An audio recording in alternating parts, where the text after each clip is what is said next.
Bon, comme vous savez déjà, mon mari n'est pas là ce matin et il est tombé malade ce week-end et alors c'est moi. J'ai l'impression que Dieu m'a donné des petites pépites de vérité et de sagesse à partager et je vais essayer de les mettre toutes dans un seul message. Le thème aujourd'hui est l'idée de ce que la parentalité spirituelle et le besoin de père et de mère spirituelle dans l'Église et dans nos vies. La Bible dit que la moisson est prête, mais que les ouvriers sont peu nombreux et que nous avons besoin de mentors. Pas menteurs, mentors. Il faut que je ne me trompe pas.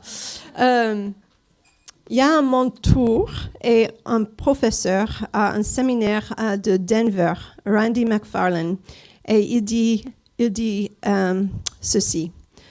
Lorsque nous considérons la fragmentation de la famille, la vitesse du changement exigeant de l'apprentissage constant de nouvelles compétences et de notre société mobile séparant les membres de la famille élargie, le besoin de mentorat augmente.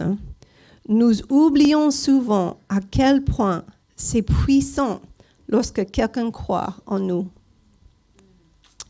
Nous avons tous besoin de modèles qui vont donner l'exemple d'une vie de succès et de victoire, afin que les nouveaux croyants et les personnes jeunes dans leur foi puissent regarder et dire « Ok, c'est comme ça que ça se passe » ou « c'est ce que je dois faire en ce moment ».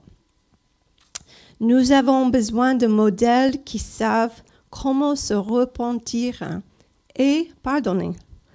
Nous avons besoin de modèles qui savent prier, intercéder et être des sentinelles sur le mur. Nous avons besoin de modèles qui prennent le risque d'être généreux envers les autres.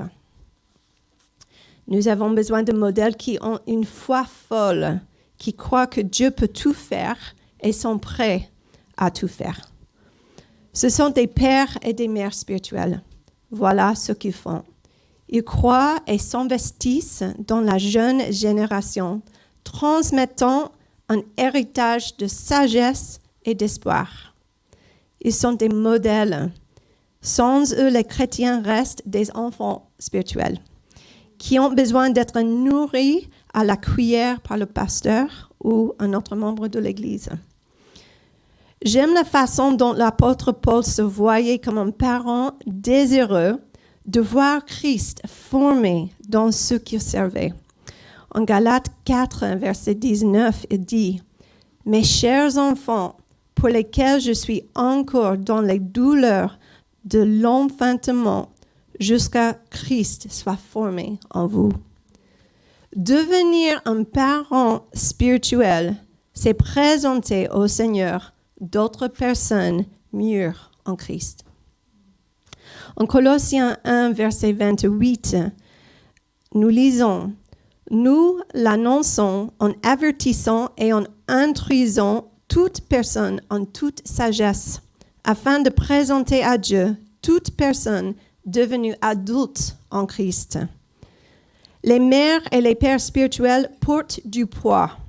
Ils assument la responsabilité de faire en sorte que les jeunes croyants, qu'ils soient des enfants spirituels ou des jeunes adultes dans leur foi, puissent sentir qu'ils peuvent entrer dans une atmosphère sûre, un endroit où ils savent qu'ils sont aimés là où ils sont.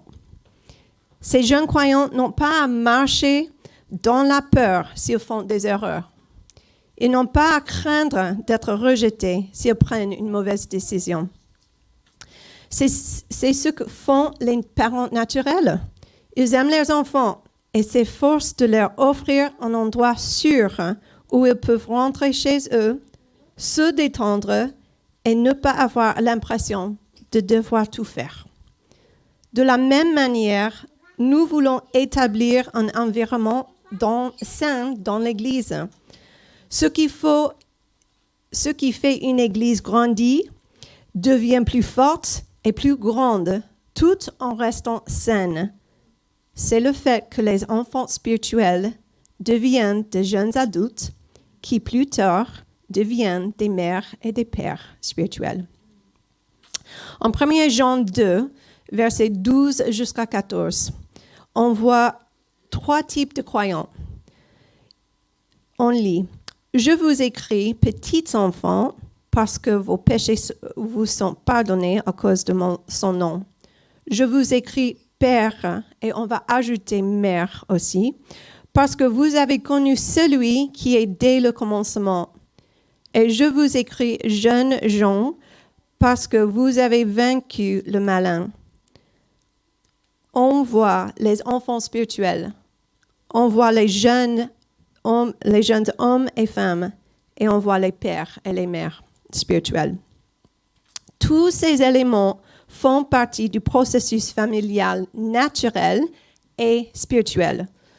Dieu a lui-même modelé la famille dans l'histoire de la création. La Bible dit que dans la Genèse 1, verset 27, Dieu créa l'homme à son image. À l'image de Dieu, il le créa. Hommes et femmes, il les créa. Cela signifie donc que Dieu a un côté masculin et un côté féminin. Lorsque vous pensez au rôle d'une mère, du moins pour moi, je pense à quelqu'un qui prend soin de ses enfants, quelqu'un qui enseigne, quelqu'un qui encourage, qui réconforte. Nous voyons les mêmes caractéristiques dans le Saint-Esprit. Dieu est trinitaire. Il est Dieu le Père, Dieu le Fils et Dieu le Saint-Esprit. Et Jésus parlait, il parle du Saint-Esprit avant même de l'avoir envoyé. Avant de quitter la terre, Jésus a dit que lorsqu'il partirait, il enverrait le Consolateur ou Défenseur. Dans d'autres Écritures, il est dit que le Saint-Esprit vous enseignera toutes choses. Il est dit qu'il vous montrera ce qu'il faut dire au bon moment. Ainsi, les mêmes caractéristiques dans le rôle d'une mère, nous voyons aussi dans le rôle du Saint-Esprit, dans nos vies. Et nous sommes si reconnaissants pour lui, n'est-ce pas? La réalité est que beaucoup d'entre nous ont eu des mères qui nous ont déçus d'une manière ou d'une autre. Et cela nous a fait des blessures profondes. Si nous laissons ces blessures se refermer sans permettre au Seigneur de nous guérir, voici ce qui va se passer. Cela nous amènera à porter un jugement sur l'identité de Dieu, le Saint-Esprit. Nous le verrons à travers ces lentilles qui sont défectueuses. Lui, il est parfait, mais notre expérience nous dit le contraire. Notre expérience nous dit que le rôle de la mère est faillible ou capable de faire des erreurs. De même, le rôle de mère a raté la cible à un moment ou à un autre. Et nous devons donc vraiment reconnaître ces blessures. Sinon, nous ne serons jamais en mesure d'abandonner pleinement notre vie à la Seigneurie de Jésus-Christ. Nous devons pardonner à nos mères pour tous les domaines où nous avons été blessés, rejetés, abandonnés, négligés ou incompris. Et il faut que je dise que c'est pareil pour la blessure du père, parce qu'on en a tous, n'est-ce pas? Quoi qu'il en soit, quelle que soit la manière dont cette blessure est apparue, nous devons lui pardonner et la remettre au Seigneur. Nous devons demander au Seigneur de guérir ces blessures. Sinon, c'est comme dans la vraie vie quand nous nous promenons avec une blessure. Nous ne sommes pas pleinement capables de faire ce que nous sommes appelés à faire. Nous ne pouvons pas travailler à 100% de nos capacités. Nous ne pouvons pas exercer cette partie de nous-mêmes. La semaine dernière, je faisais de l'exercice avec une classe. Nous nous retrouvons en plein air dans un parc et tous les vendredis, nous faisons un entraînement en circuit. Pendant l'un des exercices, j'ai ressenti un pincement dans le dos, puis une douleur. Je ne pouvais pas continuer à faire cet exercice. J'ai dû modifier ma routine. Ainsi, chaque fois que je revenais à cet exercice, au lieu d'utiliser les muscles dorsaux, je faisais des squats. Le fait d'avoir une blessure dans notre vie nous amène à modifier notre routine. Nous ne pouvons plus fonctionner à plein régime, mais nous devons accorder de l'attention à cette blessure. Nous devons la soigner jusqu'à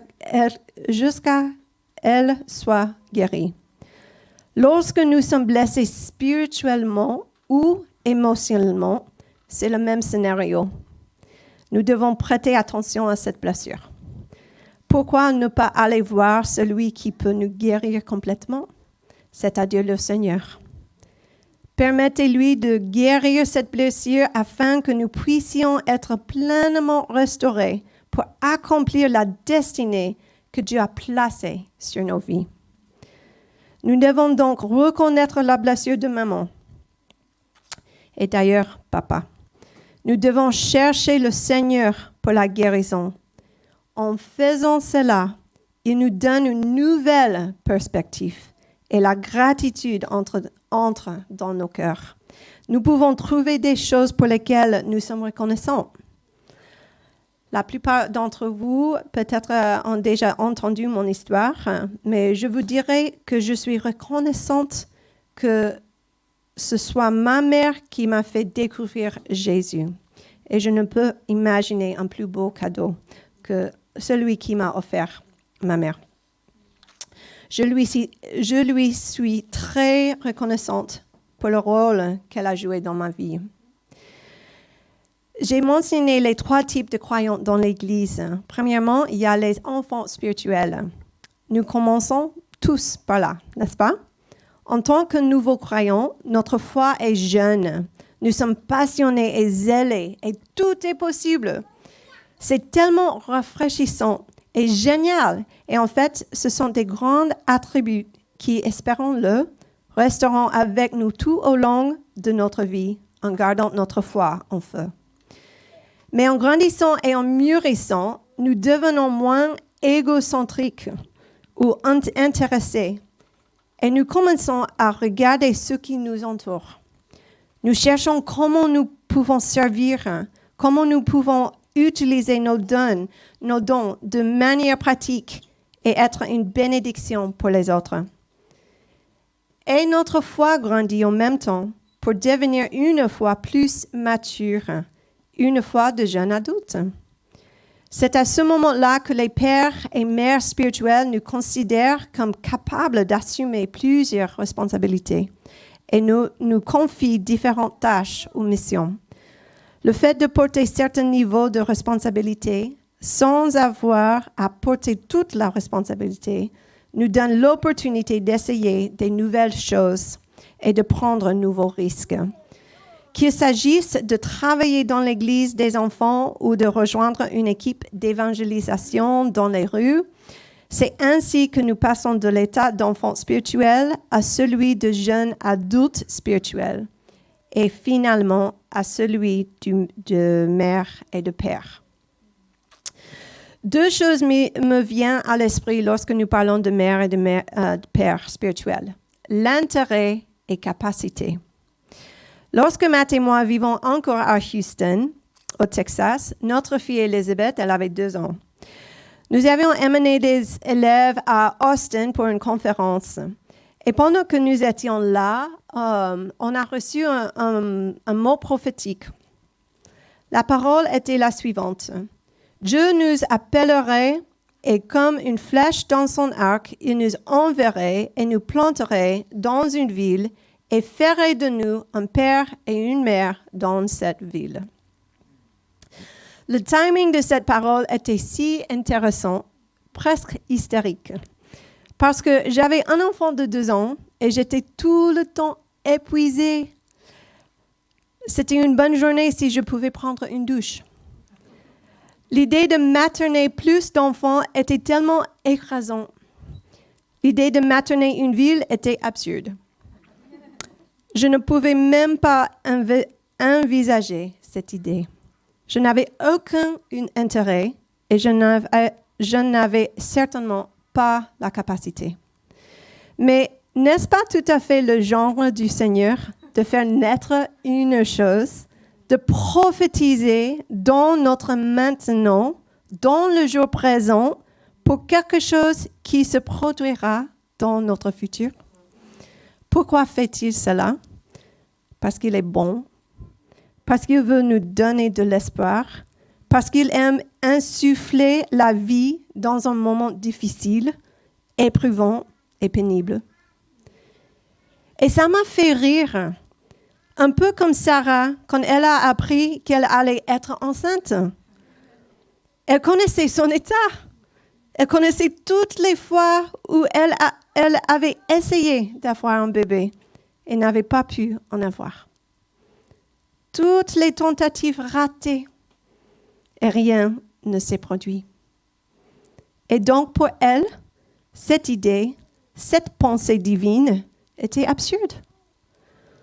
Pourtant, le Seigneur a prophétisé en sa présence et lui a dit ce qui allait se passer, qu'elle serait la mère d'une nation. Et c'est une si belle image parce que nous avons du mal à imaginer les possibilités de ce que nous sommes capables à faire. Nous voyons nos limites, nous les ressentons. Et pourtant, Dieu voit tellement plus et il appelle le trésor qu'il est en nous. Et il nous dit, tu peux penser que tu es seulement appelé à faire ceci, mais j'ai tellement plus à faire pour toi. C'est plus grand, c'est mieux que ce que tu peux imaginer.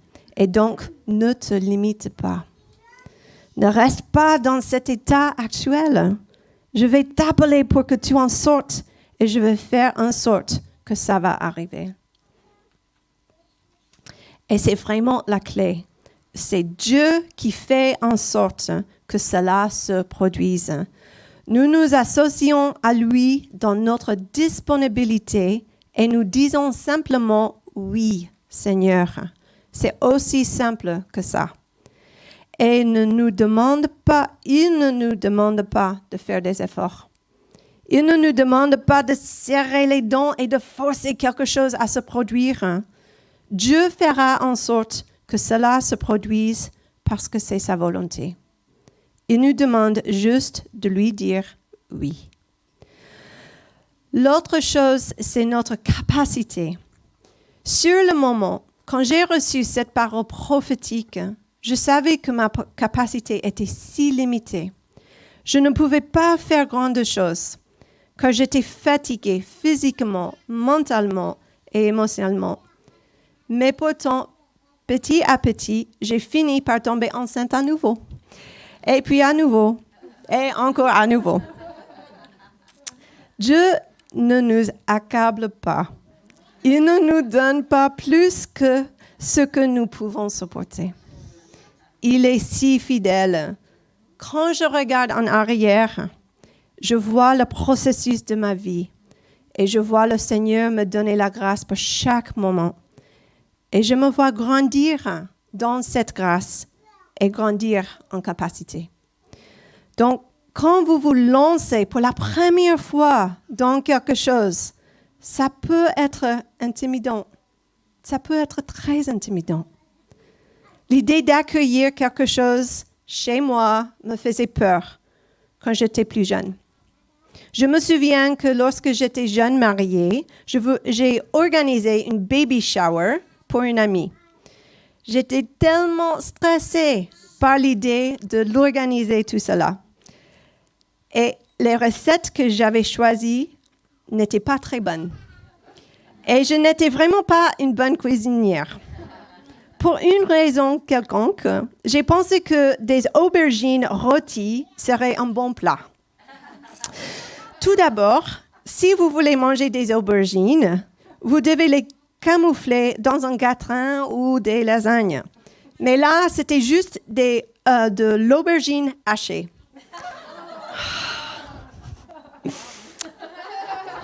Savez-vous quelle couleur prend l'aubergine quand elle est cuite? Brune. Une vilaine couleur marron. Bref, l'événement a été un tel désastre. Heureusement, une autre amie était chargée du gâteau et le gâteau a sauvé la journée. Mais tous les plats que j'avais préparés n'étaient pas bons et j'étais si embarrassée. C'était ma première expérience d'organisation d'une fête chez moi en tant que jeune femme mariée. Maintenant, lorsque j'organise un événement chez moi, c'est un plaisir. Il n'y a pas de stress. Je m'en réjouis. Il y a toujours du travail, mais ma cuisine s'est améliorée pendant des années. J'ai appris à demander à d'autres personnes de m'aider, d'apporter des choses ou de servir.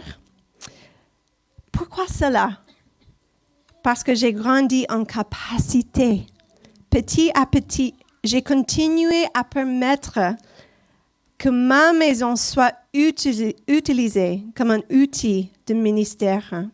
Et je n'ai tout simplement pas abandonné. J'ai continué à inviter des jeunes chez moi. J'ai continué à organiser des événements chez moi.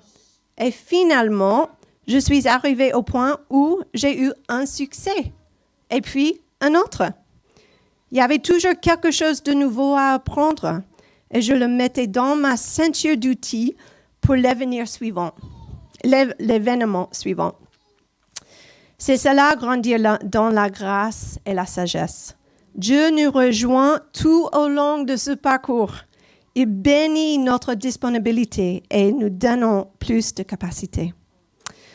En Matthieu 7, verset 2, je vais lire 3 versets. Jésus parlait dans chaque verset. Il dit, « Car c'est de la même manière que vous jugez les autres que vous serez jugés. Et c'est avec la mesure dont vous vous servez qu'on vous mesurera. » En Marc 4, 24, il dit, « À la mesure dont vous vous servez, on vous mesurera, et même davantage.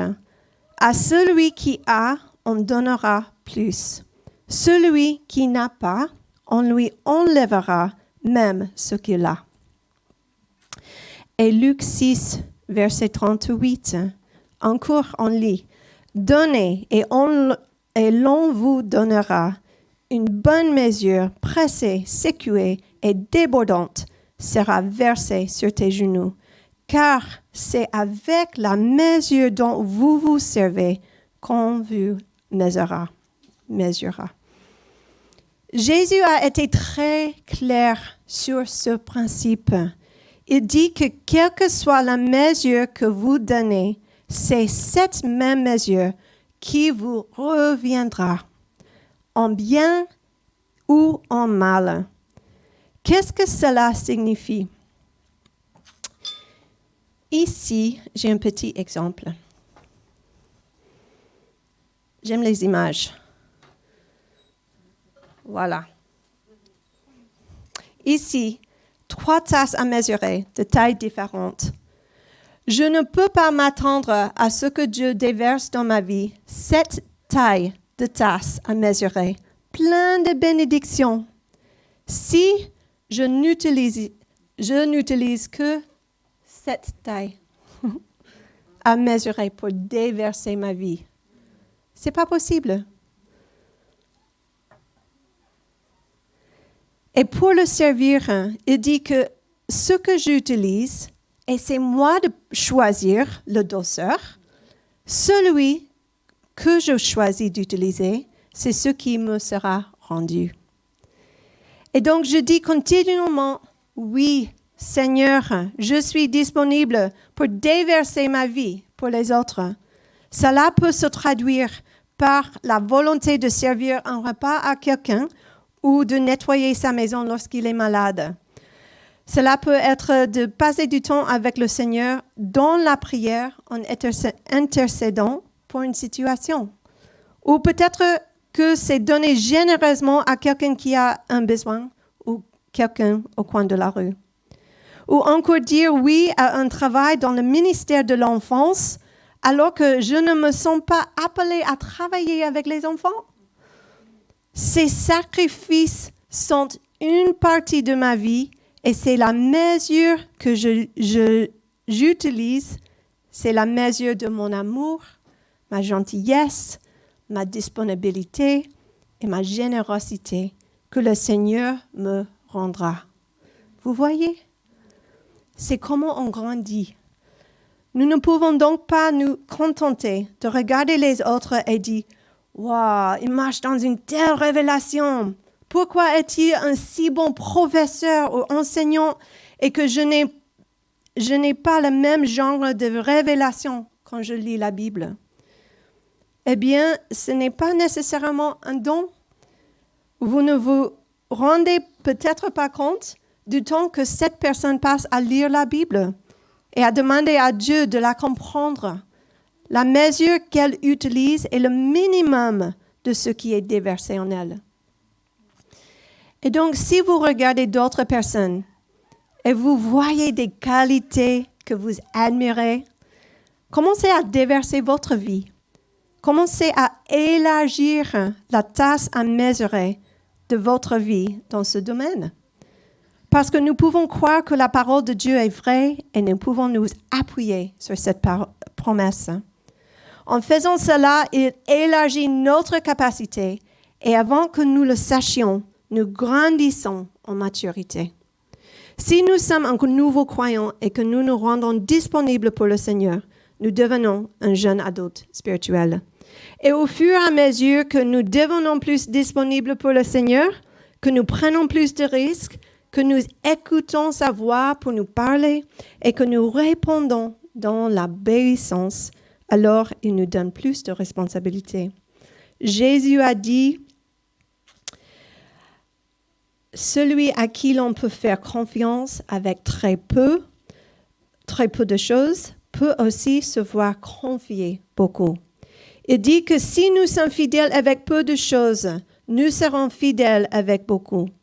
Il teste toujours pour voir où est notre cœur et si nous sommes vraiment prêts à lui donner notre vie, à la donner pour lui.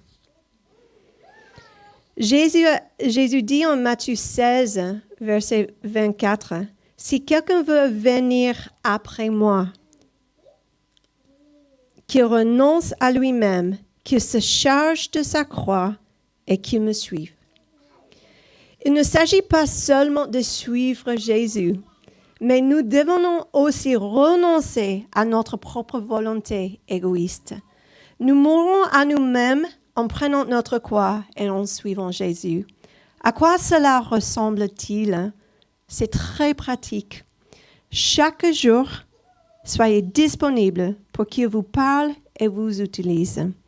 C'est ce qui vous permettra d'atteindre la maturité spirituelle. Le besoin de père et de mère spirituels est grand. Pourquoi n'y a-t-il pas plus de personnes qui assument ces fonctions? Peut-être c'est la peur des responsabilités ou la crainte de ne pas pouvoir satisfaire ses propres besoins parce qu'on doit veiller aux intérêts des autres. Il faut effectivement une attitude désintéressée pour devenir un père ou une mère spirituelle. Moins nous serons égoïstes, plus Dieu régnera dans nos cœurs et étendra son royaume à l'intérieur de nous. Faisons de nous les hommes et les femmes qu'il nous a destinés à être. Je vais conclure avec cette pensée. Tout comme Dieu a parlé à Sarah, Dieu nous parle dans le présent, déclarant sur nous ce que nous pouvons considérer comme impossible. Allez-vous rire de ce qu'il vous dit, ou choisirez-vous de croire sa parole et de faire un pas dans la foi? Prions. Seigneur, merci pour ta parole ce matin. Ta parole est vivante et il fait les choses en nous, Seigneur, et respire en nous les choses nouvelles. Merci, Seigneur, pour la foi et le courage de faire les pas, de faire les risques pour toi, pour vraiment te suivre avec tout ce que nous sommes, pour te louer avec nos cœurs et nos âmes et nos corps, Seigneur, nos cerveaux, Seigneur, avec tout ce que nous sommes, Seigneur, que nous puissions être disponibles pour toi. Au nom de Jésus. Amen.